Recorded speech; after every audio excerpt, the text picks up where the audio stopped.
जय शिव, जय सनातन, जय अलग पुरुष गोरक्षनाथ भगवान। गोरख, गोरखनाथ, गोरक्षनाथ, अलग पुरुष गोरक्षनाथ भगवान, गोरखनाथ जी भगवान, परमात्मा, दाता, कोई कह रहा बाबा। क्या है गोरख? गोरख का अर्थ है क्या? गोरख का क्या मायना है? गोरख कोई नाम नहीं, गोरख एक उपाधि है जो केवल इस पूरे ब्रह्मांड में एक शख्सियत को प्राप्त है।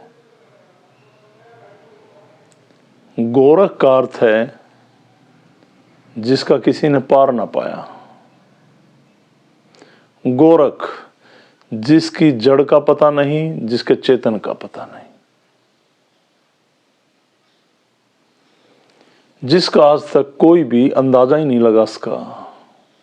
कोई देव, कोई शक्ति, कोई मनुष्य, कोई महापुरुष के गोरख है क्या?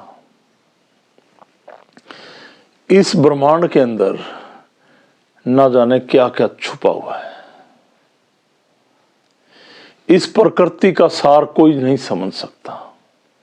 यह कहां से उत्पन्न हुई और कहां तक इसकी लीला है। जिसने इस प्रकृति का सार पाया, इस पर पूरी प्रकृति पर रिसर्च की, इस पूरी प्रकृति को जाना और इस ब्रह्मांड की पूरी एनर्जी को जो अपने अंदर समा सका, पचा सका, जिसने अपने योग, बल, तप, साधना के द्वारा इस प्राणी जगत को जीने का एक रास्ता दिया, वो है गोरख। साधु, संत, महात्मा, ज्ञानी पुरुष हमारे बहुत सारे ग्रंथों में, किताबों में, पुराणों में गोरखनाथ जी के बारे में बहुत सारी कहानियां मिलती हैं। वो जब पैदा हुए, वो 10वीं सदी में पैदा हुए। कोई पंजाब में एक क्षेत्र बताता है, कोई बरेली के पास बताता है, कोई वेस्ट बंगाल में बता रहा। तरह तरह की भावनाएं, तरह तरह की कहानियां गोरखनाथ जी के साथ जुड़ी हुई हैं। कोई कह रहा कलयुग का अवतार, पर गोरख का नाम चारों युगों से जुड़ा हुआ, हर जगह जुड़ा हुआ। गोरखनाथ जी का सही मायने में किसी को यही नहीं पता वो कब इस धरा पे आए। गोरखनाथ जी की लीलाओं के बारे में विचार लगा सकते हैं, जहां तक हमारे इतिहास बोलते हैं। अब जैसे कहते हैं गोरखनाथ जी विक्रम संवत 10 में हुए,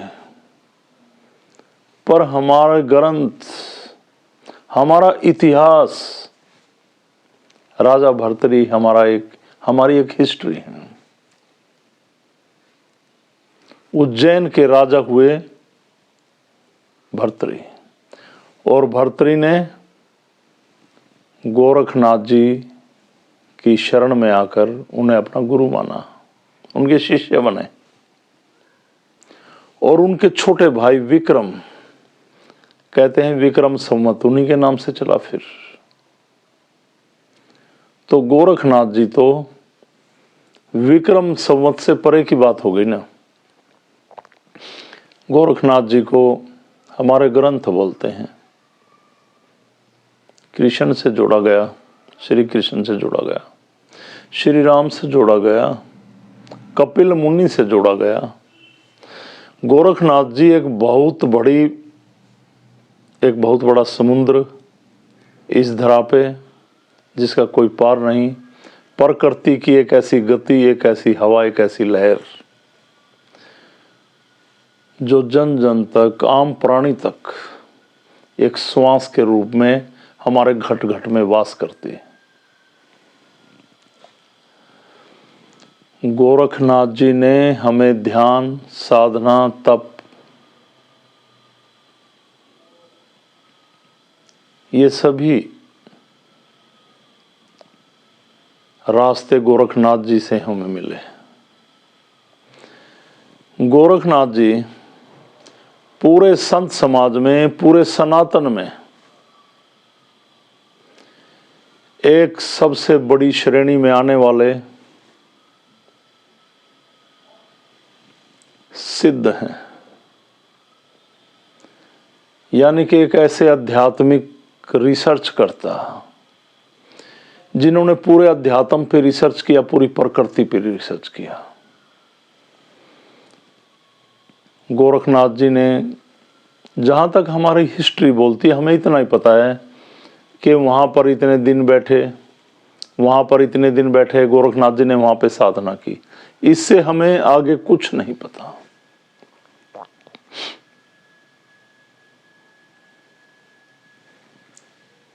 गोरखनाथ, गोरक्षनाथ, गोरक्षनाथ जिन्होंने इस धरा पे गऊओं की रक्षा की, उनका पालन पोषण किया, गोरक्षनाथ कहलाए। गोरखनाथ उनसे पहले की बात, जैसे मैंने कहा, जिसका कोई पार नहीं पा सकता, उसका जिसने पार पाया, उस पे रिसर्च की।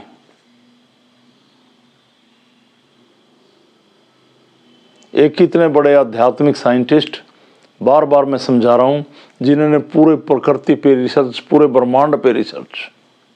अब पूरे ब्रह्मांड में तो सभी देवी देवता भी आते हैं ना, सभी ग्रह, नक्षत्र, सभी दिशाएं,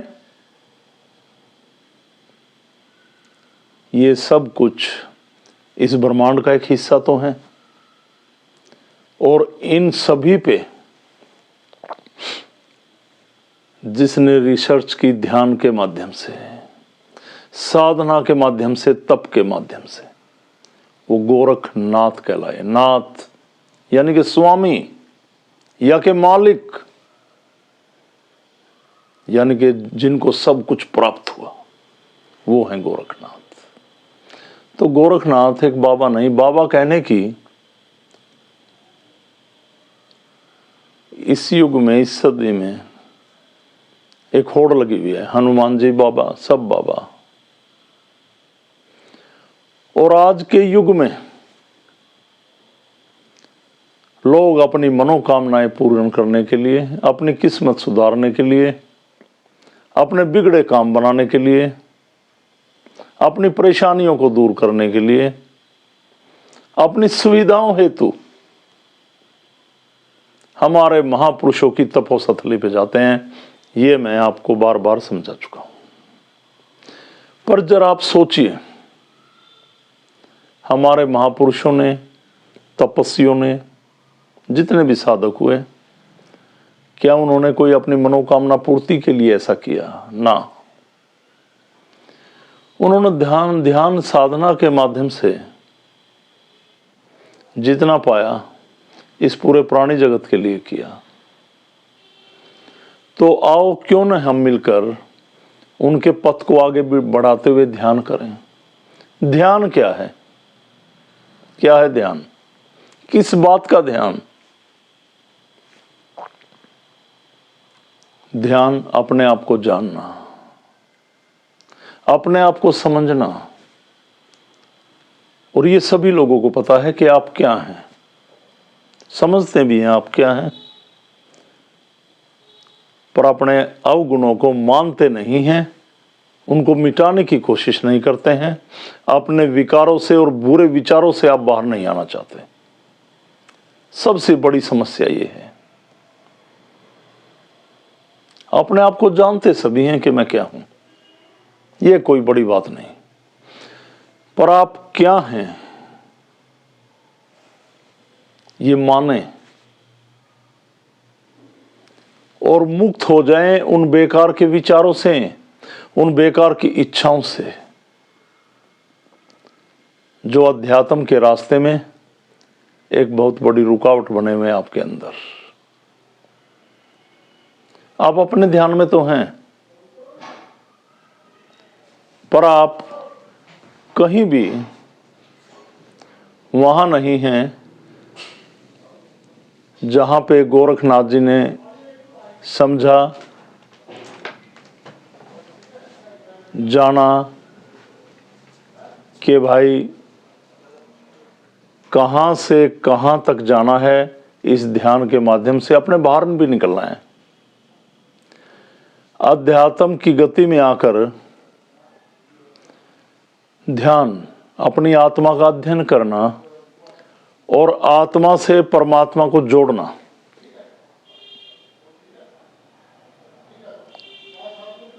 परमात्मा, ये पूरी की पूरी सृष्टि, इसके अंदर एक सकारात्मक ऊर्जा,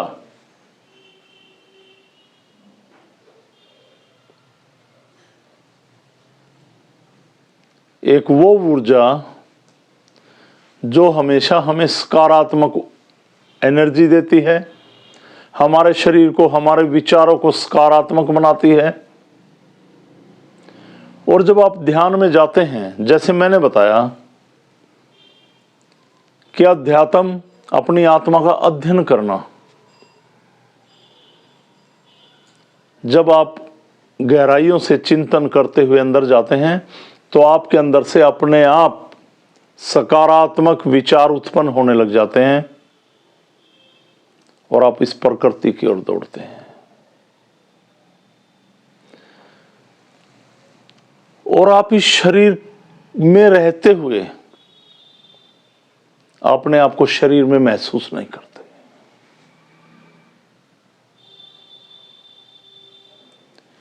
ध्यान इस शरीर के लिए एक मूर्छा है, एक आत्म जागृति है। ध्यान में आदमी शरीर से नहीं चल रहा, आत्मा से चल रहा है, और आत्मा से रिलेशन परमात्मा का है।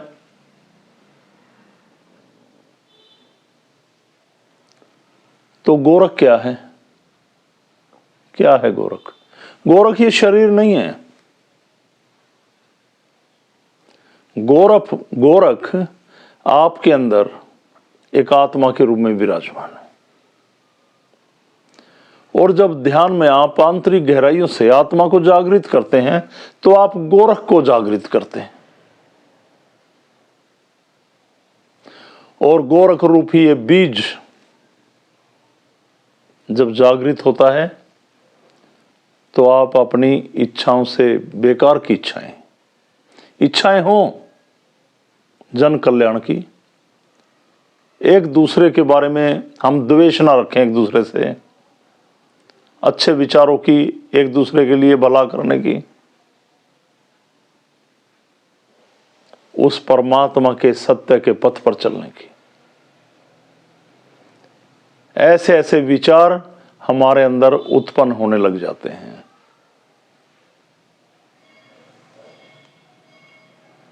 और आप अंदर से गोरख गोरख की ध्वनि सुनने लगेंगे। मैं जो आपको समझा रहा हूं ये मेरे अनुभव हैं। कोई भी संत गुरु बोलते हैं, जब पुराणों पे बोलते हैं, ग्रंथ पढ़ के बोलते हैं, मैं किसी ग्रंथ को पढ़ के नहीं बोल रहा हूं, और ना मैं कभी ग्रंथों का अपमान करता हूं। हमारे ग्रंथों में भी हमारे महापुरुषों की गाथाएं हैं, परमात्मा की गाथाएं हैं, बहुत सारी सकारात्मक बातें उनमें हमें मिलती हैं जो हम अपने जीवन में अपना सकते हैं। पर जो मैं बोल रहा हूं, जो मेरे अंदर से विचार उत्पन्न होते हैं, गोरख की कृपा से वो विचार मैं आप तक पहुंचाने की कोशिश करता हूं। लोगों के अंदर इतनी सारी तकलीफें, इतनी सारी बीमारियां, इतनी सारी परेशानियां, इतने सारे विकार, पूरे विचार अब किसी इंसान ने किसी इंसान को कुछ कहा, बुरा कहा, गलत कहा, जो भी कहा, उसने अपने आप को गलत किया, उसका आपको क्या असर? पर आप तो एक द्वेष बना बैठे हैं उसके प्रति। और आपको पता है ये द्वेष हमारी बुद्धि, हमारे मन, हमारे दिमाग की सोच,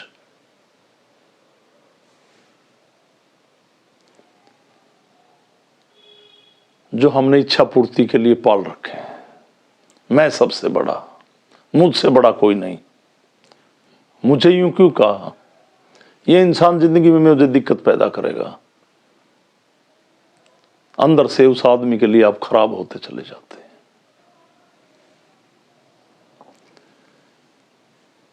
एक पल, किसी समय के लिए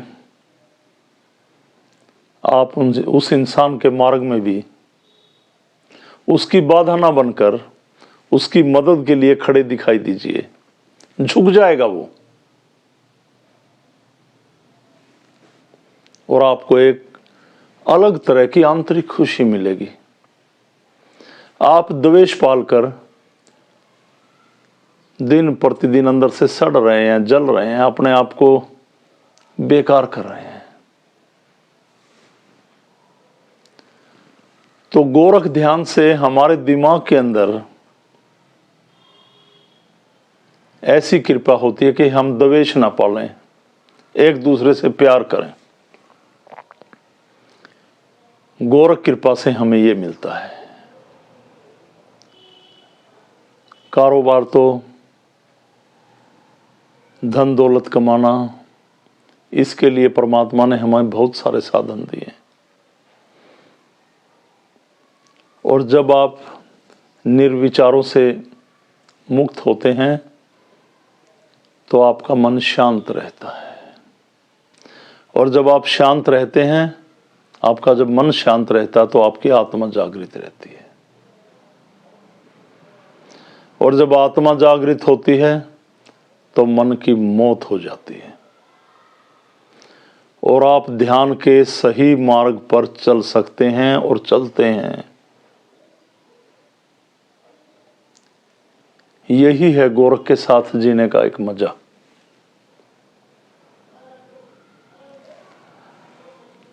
गोरख की शरण में देखिए, जीना तो जिंदगी का, और जिंदगी 4 दिन की, ये सभी कहते हैं, और एक मौत जो सत्य है, उस परमात्मा की तरह एक अटल है। पूरे जीवन में कितने भी सुख क्यों ना भोगे हों, पर वो मौत की एक घड़ी हमारे अंदर इतने कष्ट पैदा कर दे कि पूरे जीवन के सुख उसके आगे फीके पड़ जाए, बेकार हो जाए, व्यर्थ हो जाए, इतना तड़फा दे हमें। तो गोरख की शरण में मौत का भी आनंद है। एक आनंदमयी मौत अगर आपको लेनी है तो गोरख ध्यान में आइए, गोरख की शरण में आइए, गोरख को मानिए। गोरख कोई एक आम इंसान नहीं, गोरख किसी भी मंदिर में बैठा एक ऐसा पीर फकीर नहीं खाली जो कहीं समाधि ले गया हो। पूरे ब्रह्मांड के अंदर फैली ये सकारात्मक ऊर्जा ही गोरख है, गोरख ही सनातन है, और सनातन एक खोज है। और ये खोज ये ध्यान से संभव है, जो निर्विचारों से मुक्त होकर आपको मिलेगी। कहने को तो बहुत कुछ है, तो उस गोरख की कृपा का किसी ने पार न पाया, और शिव ही गोरख है, गोरख ही शिव है। शिव एक शरीर तो गोरख उसकी एक आत्मा। शिव एक ब्रह्मांड की का एक स्वरूप तो उसके अंदर की एनर्जी गोरख। तो इस सकारात्मक ऊर्जा को, इस एनर्जी को पाने के लिए गोरख ध्यान करें, यानी कि आत्मिक ध्यान।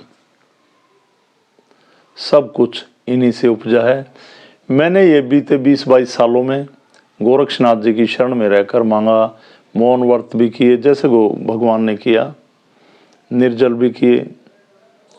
महाराज जी ने मुझे भिक्षा पात्र देकर भिक्षा भी मंगवाई, पर कहीं पे भी कोई संकोच ही नहीं रहा अंदर।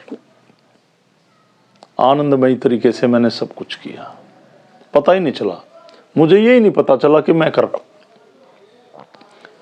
जिसने आदेश दिया वो ही कर रहा है, बस उसी के आदेश से सब कुछ हो रहा है।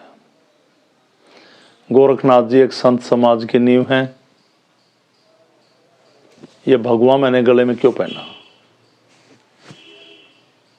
क्यों पहना? सनातन का सबसे बड़ा रंग, सनातन की धरोहर, शौक में कोई पहन के घूम लो। जब सवेरा होता है, इस भगवान का क्या अर्थ है? जब प्रातः होती है, हम जागते हैं, और सूर्य जब उदय होता है, तो ये सूर्य भी गोरख रंग में रंगता है जब आंखें खोलता है, तो इसका रंग ये भगवा होता है। इसलिए सनातन को भगवा रंग दिया जब हम आंखें खोलते हैं। जो सूर्य हमें इतनी सकारात्मक ऊर्जा देता है, जो हम रात के अंधकार को प्रकाशमयी करते हुए निकलता है, तो उसका भी रंग सुबह भगवा होता है, और यह है गोरख रंग। ऐसे ही जिनकी मैं बात आपको सुना रहा हूं, गोरखनाथ जी मेरे जीवन में 21-22 साल पहले दर्शन दिए, और इनकी कृपा से मेरे जीवन में बहुत परिवर्तन आया, और जन कल्याण का आदेश दिया ध्यान की विधि से, और काफ़ी सारे ऐसे रास्ते दिए, इसमें यज्ञ हवन, और काफ़ी लोगों ने जुड़कर अपने शरीर को ठीक किया। काफ़ी लोग, आज के युग में ही है, बीमारी लग गई तो भगवान, नहीं तो कोई किसी को नहीं पूछता। पर आप लगे रहें, जुड़े रहें, और जितने लोग सिद्ध पीठ से जुड़े वो जुड़े रहें, एक हफ्ता नहीं तो दूसरे हफ्ते में आया करें। पर ये दोबारा से फिर उसी स्टेज पे आने की कोशिश कर रहे हैं लोग। आपको पता है आपने कितने बुरे दिन झेले, और बिना धागे तबीज, बिना गलत क्रिया के, बिना बलि दिए हुए आपने उस गौर की कृपा से एक नया जीवन पाया, और फिर भी आपकी समझ कहाँ चली गई? मैं इन लोगों को विशेष समझा रहा हूं जो इस सिद्धि में जुड़े, और जिन्होंने गोरख की कृपा से अपने जीवन में एक प्रकाश होते हुए देखा। लुप्त हो जाते हैं लोग। तो इस सिद्धि से जुड़े रहें, और आपने बहुत कुछ देखा है। और जो लोग जुड़े हुए हैं, कहीं ना कहीं वो भी अंदर संकोच रखते हैं, पर काफ़ी हद तक जो मेरी सोच है, जब मैं कहीं भी होता हूँ वो मेरे साथ होते हैं कहीं ना कहीं, तो वो इस सिद्धि को लेके पॉजिटिव हैं, एक सकारात्मक हैं। तो अभी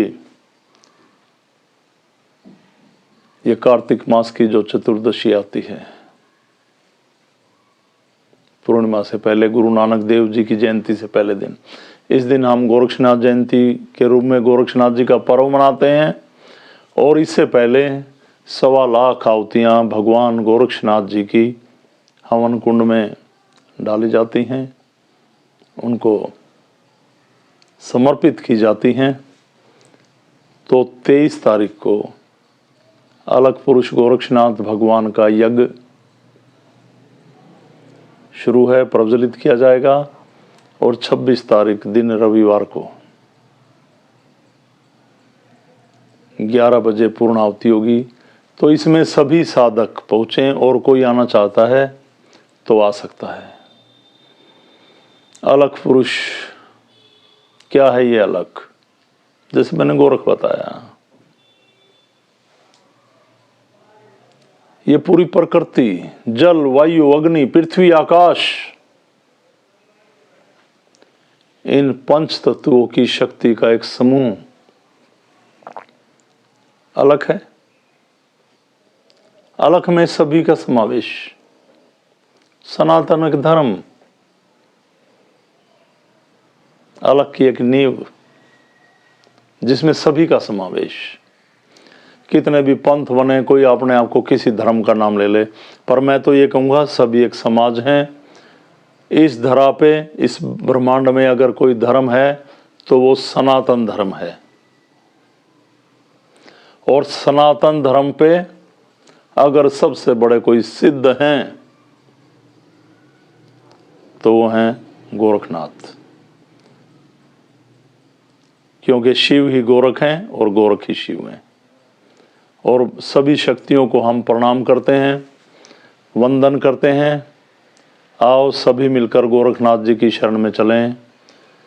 गोरख शरणम गच्छामि। तो सभी को मेरी तरफ से ओमलक प्रणाम, और सभी पे अलग पुरुष गोरखनाथ भगवान की कृपा बनी रहे। सनातन में जिए, खोजें कि सनातन है क्या, ये प्रकृति है क्या, कितना आनंदमयी संसार है ये, और अपने जीवन को आनंदमयी बनाएं, ध्यान करें, यज्ञ करें, अपने गृहस्थ आश्रम में रहते हुए उस परमात्मा की कृपा पाएं।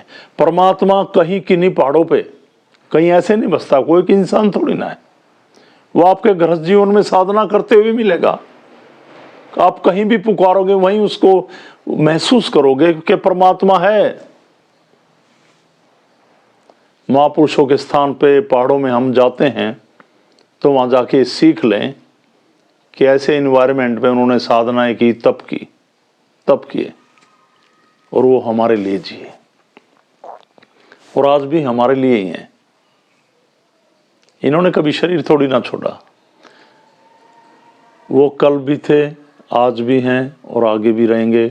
जब तक ये प्राणी जगत है, ये सृष्टि है, ये ब्रह्मांड है, तब तक गोरख की तरंगे यूं ही उठती रहेंगी। आओ सभी गोरखनाथ जी की शरण में जिएं और उनकी कृपा पाएं। प्रणाम सभी को, प्रणाम सभी को।